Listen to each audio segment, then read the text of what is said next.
Bonjour à tous, j'espère que vous allez bien. Aujourd'hui, toute nouvelle vidéo.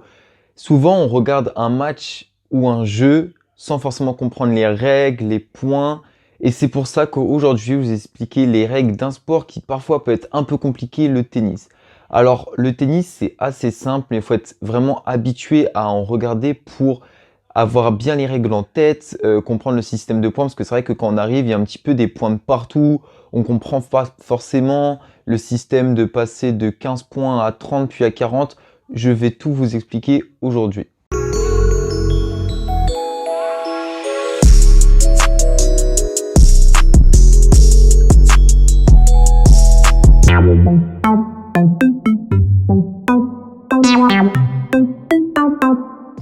Alors déjà, on va commencer par parler au niveau des points.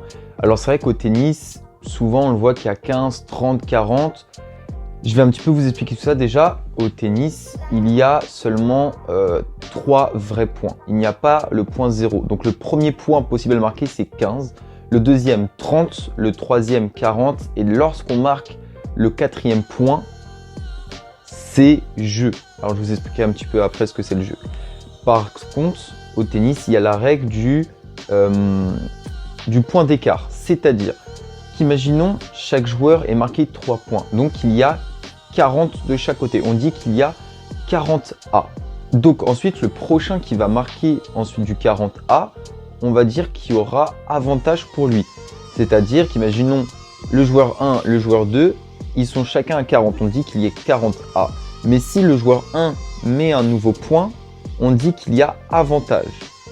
Ensuite, pour savoir qui va gagner le jeu, ça va être très simple, ça va être le premier qui va gagner avantage, puis le point suivant. Par contre, si imaginons le joueur 1 a l'avantage et que le joueur 2 remet un point, il y a à nouveau 40 A. Il faut marquer 2 points d'affilée pour pouvoir gagner le jeu. Ensuite, un match, il est soit en 2 ou en 3 sets. La seule chose qui différencie de 2 sets ou 3 sets, c'est le niveau du match ou du tournoi. Par exemple, un grand chelem comme le Roland Garros, comme Wimbledon ou bien l'US Open, ça va être en 3 sets. Par contre, un tournoi un peu plus bas ou avec de moins grosses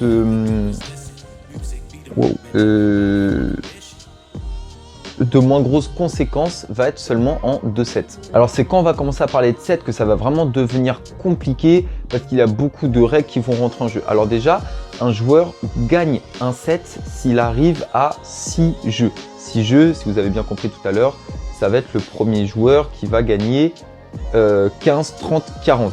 Il va gagner un jeu et ainsi de suite jusqu'à le premier qui arrive à 6. Mais tout à l'heure, je vous ai déjà dit qu'au tennis, il y avait la règle des points d'écart. C'est-à-dire que si, imaginons, un joueur arrive à 5 et que l'autre aussi, le prochain, même s'il arrive à 6, il n'y aura pas de point d'écart entre 5 et 6 jeux. C'est-à-dire qu'il va falloir un dernier set d'écart. Donc, on va aller jusqu'au 7e set, donc avec une possibilité de 7-5.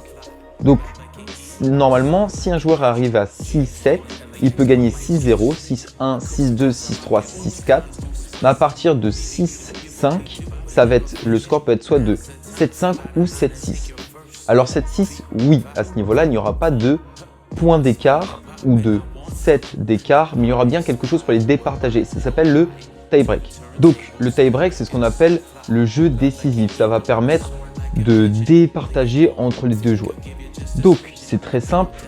Maintenant, ça va plus être des 15, 30, 40, mais 1, 2, 3. C'est-à-dire que chaque joueur va pouvoir servir 2 fois et dès qu'il va marquer un point, ça va valoir 1.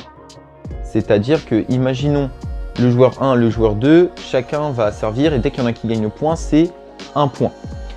Le premier qui arrive à 7 gagne, mais encore une fois, il peut y avoir une égalité à 6-6, ce qui ferait qu'il faudrait encore un point d'écart et ça va être là au premier qui va avoir 2 points d'écart. Donc par exemple, on peut avoir 7-0, 7-1, 7-2, 7-3, 7-4, 7-5, mais à partir de, par exemple, 6-6, il va falloir 8-6, 9-7, enfin toujours 2 points d'écart. Alors maintenant, au tennis, on va rentrer un petit peu plus dans les détails et plus dans la technique. Pour les règles, vous avez compris. Après, l'autre règle qui peut changer, c'est si c'est un match simple ou double.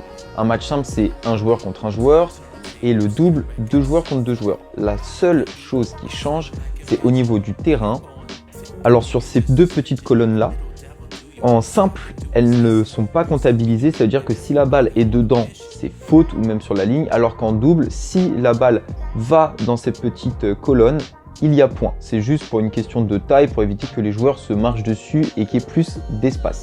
Alors ensuite, ce n'est pas vraiment une règle, mais c'est plus quelque chose que vous pourriez entendre ou non au tennis, c'est le break et le débreak. Alors, tout à l'heure, je vous ai dit que chaque joueur servait chacun son tour à chaque jeu, ce qui est dans la logique qu'un joueur, quand il sert, il est censé gagner son jeu. Tout simplement parce qu'il est censé avoir un avantage en servant, parce qu'il a un coup d'avance sur son adversaire.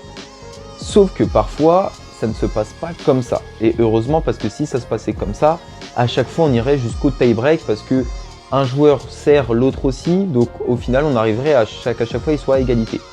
Parfois, quand on dit qu'il y a break, c'est quand un joueur gagne le jeu de celui qui servait. Donc, on reprend mon joueur 1, mon joueur 2. Si mon joueur 1 sert, mais qu'il perd, je sais pas, par exemple 40-30, et que le joueur 2 remarque un point, donc il gagne le jeu, on dit que le joueur 2 a break le joueur 1 parce qu'il a gagné sur son service. Mais il peut y avoir un potentiel débreak. C'est pareil, mais dans l'autre sens. Ça veut dire, par exemple, le joueur 2 a break le joueur 1, mais le joueur 1 break le joueur 2, ce qui fait qu'il n'y a pas eu de break, tout est annulé.